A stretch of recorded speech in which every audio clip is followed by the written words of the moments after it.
Your reaction to this back and forth and the Fed's decision. We know there were two Fed governors who were quite outspoken in their desire that rates should be cut. They both came in since the Trump administration. Where are we here? Well, that's not enough, and rates are being held steady. And frankly, as an investor, for the rest of this calendar year, I'm investing as if there'll be no rate cuts. No increases in rates, but no rate cuts. Not even September, you're planning?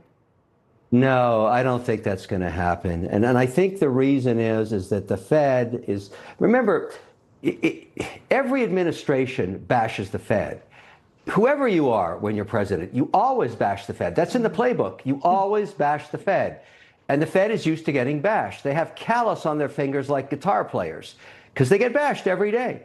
And I mean, they don't care because they know their mandate is one of independence, and the markets, the global markets, want that. So that is the background. That's the 30,000 feet. All of the rest of this, and I completely understand what the president's doing, and as he should. Every president does that. You can go back 40 administrations. Fed bashing, you learn that in Presidential Politics 101. So I ignore it. It's just a show, and most investors are the same way. Here's the problem. Right now, you've got a lot of people assuming based on these great numbers, and I will say they've been great. I love GDP, I like wages, I like inflation, I like it all. And that keeps me pretty happy as an investor. And I might add, sovereign wealth continues to pour in. And part of that is because we have an independent Fed where more than 50% of every dollar on earth.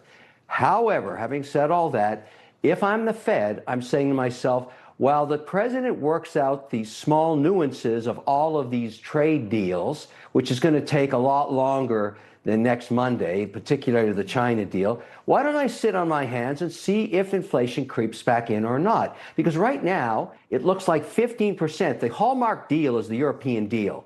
The reciprocal is there 15%, which, by the way, the reason I say it's reciprocal is they have VAT taxes, value-added taxes, consumer taxes over in Europe. Remember, 26 different countries have these, around 13 to 15%. So we're whacking them with the same over here. Okay, that makes sense to me as an investor, and the market's moving on. Pretty happy with that.